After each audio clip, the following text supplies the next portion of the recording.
Yeah, but no, because yeah, I was,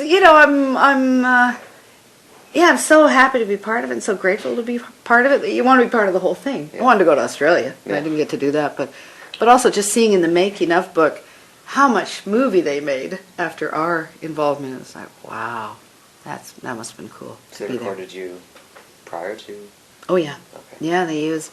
They used our all the footage as guidelines for the actors inside the Wild Thing bodies, and Spike just told me the other night. I didn't realize this. They were actually playing the track for Max to act against, against and with, and they lip synced as well as they could. There were actually somebody had the proper words. It was like robotics. There was computer animation built in to the Wild Thing bodies, but I think the heads were so heavy and it wasn't.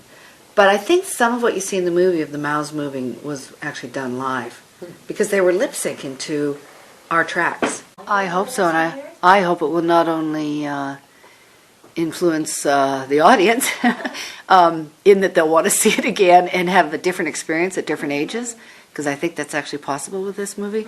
But also I hope it influences other people making children's movies. When we first met with Spike at his house as a cast, he had an iChat. We had a live iChat with Maurice Sendak, and that was what a thoughtful, smart, respectful of children, beautiful man. He talked about how, kids will go see anything, and you got to, respect that and give them worthy entertainment for their fresh little beautiful minds. And I hope, all these kids movies, the scariest thing, try this, is go in another room when a kids movie's on, and the music that tells you what to think at every moment, and the sound effects. Honest to God, I'm in the room, my kids will be watching, so I was like, okay, turn it down. I don't want to hear that. That's making me sick. That's making me sick to hear it. Seriously. And of course, there's a dead parent at the beginning of every children's movie now. Have you noticed this? What is the deal? And there's a lesson, and exactly. A friend of mine was at the premiere the other night in New York, and she said, "Oh, thank God you didn't have those two little vaudeville or Borscht Belt wise asses on the side, with TV and old movie references, shoving them out, And I know, I'm sorry, I actually loved Incredibles, and I loved a lot of kids' movies, but loved Iron Giant. You seen that? That's a great one. Brad Bird stands apart. Yeah. Are they both his, aren't they? I'll see.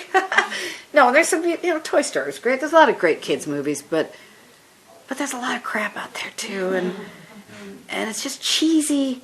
There's stuff. I let my kids watch Trailer Park Boys, because I'm sorry, it is really funny, and they do not swear. My 15-year-old never swears, because he has seen the kind of pathetic guys that talk like that.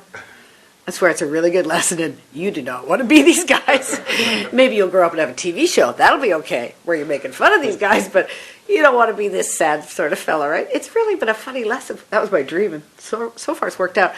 But, like Barney, I stayed clear of.